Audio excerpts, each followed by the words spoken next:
नए साल के पहले दिन अपनी कुल देवी को हमारी बताई हुई विधि अनुसार अगर मनाएंगे, पूजा करेंगे, तो पूरे वर्ष आपकी मेहनत रंग लाएगी। आपका किस्मत है जो आपकी साथ देगी। अगर आपने गलती कर दी, अगर कुल देवी को रुष्ट कर दिया, तो आपके बने बनाए कार्य बिगड़ने शुरू हो जाएंगे। इसलिए नए साल पर सर्वप्रथम अपनी कुल देवी को मनाएं और अपने कार्य को बनाएं, क्योंकि आपकी कुल की देवी आपके पीढ़ियों से जुड़ी हुई है और वही आपकी रक्षण करती है और वही आपके किस्मत की मालकिन है। तो हम एक विधि बता रहे हैं जिसमें आपको पीले रंग का वस्त्र पहनकर अपने कुल देवी का पूजन करना होगा। और जो हम विधि बताएं, अगर सही विधि अनुसार आपने पूजा कर ली, तो सपने में आपको उसी रात्रि माँ कुल देवी साक्षात दर्शन दे के आशीर्वाद देगी। नया वर्ष है जो गुरुवार को शुरू हो रहा है, और गुरुवार जो गुरु ग्रह है वह धर्म, ज्ञान, बुद्धि और भाग्य, धन, पैसा, विवाह का देवता है। और अगर आपने गुरुवार के ग्रह नक्षत्र अनुसार अपनी कुल देवी की पूजा की, तो माँ कुल देवी का आशीर्वाद तो मिलेगा ही मिलेगा, साथ में गुरु ग्रह का भी आशीर्वाद मिलेगा। ज्योतिष शास्त्र में विशेष रूप से कहा गया है कि जिसका बृहस्पति मजबूत होता है, गुरु मजबूत होता है, उसके अनेक कार्य बिगड़े हुए बनने तुरंत ही शुरू हो जाते हैं। अगर गुरु मजबूत होगा तो धन आने के मार्ग खुलेंगे, विद्या प्राप्ति के मार्ग खुलेंगे, बंद किस्मत का ताला खुलेगा, विवाह में अड़चनें वह दूर होगी और नए नए कार्य बनेंगे। किसी प्रकार का नेगेटिव आवरण है तो वह भी हट जाता है। गुरुवार का दिन भगवान विष्णु और माँ लक्ष्मी के नाम से समर्पित है, इसलिए आप माँ कुल देवी को प्रसन्न करेंगे तो भगवान विष्णु का और माँ लक्ष्मी का और बृहस्पति देव का भी आशीर्वाद मिलेगा और भाग्य खुलेगा। तो यूँ मानिए, आपकी हजारों अड़चनों की एक ही चाबी है, सिर्फ एक चाबी से ही आपके सारे बिगड़े हुए कार्य बनने शुरू हो जाएंगे।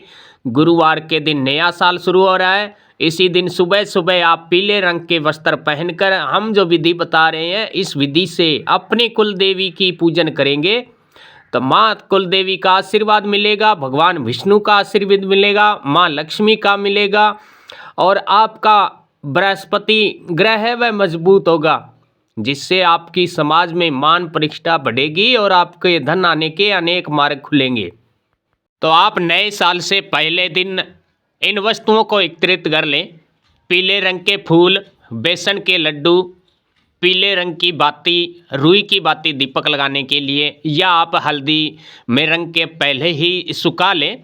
कुछ पानी में हल्दी मिला के उसमें थोड़ा सा रुई डालकर हल्दी से रंग ले और उसे थोड़ा धूप में सुखा ले, यानी पीले रंग की बाती होनी चाहिए। अगर संभव हो तो अपने कुल देवी को पीले रंग के फूलों की एक माला भी आप अर्पण करेंगे तो ज़्यादा लाभ मिलेगा। माता को अर्पण करने के लिए एक हल्दी की गांठ, पीले रंग के चावल या हल्दी से आप पीले कर सकते हैं, और एक पीले रंग का तागा। उस तागे से आपको हम आगे एक मंत्र बताएंगे, उस मंत्र से आमंत्रित करके एक आप रक्षा कवच भी बना लेंगे, जिससे अपने मुख्य गेट पर लगाने से कोई भी नेगेटिव ऊर्जा आपके घर में प्रवेश नहीं कर पाएगी और माँ कुल देवी का आशीर्वाद हमेशा मिलता रहेगा।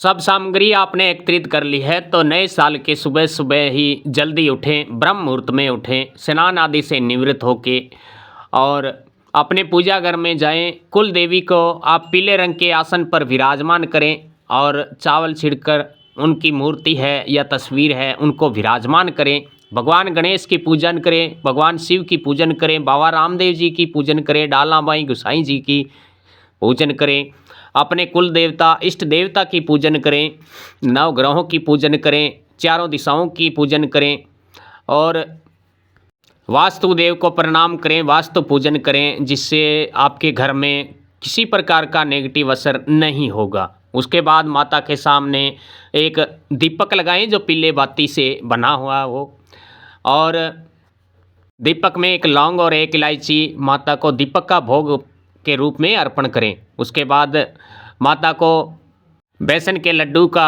भोग लगाएं, फूल अर्पण करें, माला अर्पण करें और आरती करें। उसके बाद जो आपने पीले रंग का धागा लिया है, उस धागे द्वारा 11 गांठ लगा लेनी है जो हम मंत्र बता रहे हैं, इस मंत्र से अभिमंत्रित करके। आपको करना क्या है कि तागे को 11 लड़ करने हैं, यानी कि 11 तागे लेने हैं। चाहे आप 10 इंच के 11 इंच के भी ले सकते हैं या बड़ा भी ले सकते हैं, 21 इंच तक ले सकते हैं। और 11 करके 11 लड़ तागे का एक रस्सी सी बन जाएगी हल्की सी, और उसको हम जो ये मंत्र बता रहे हैं, इस मंत्र को पढ़ते हुए आपको गांठ लगानी है। एक बार मंत्र पढ़ा और एक गांठ लगा दी, इस तरह आप 11 गांठ लगानी है।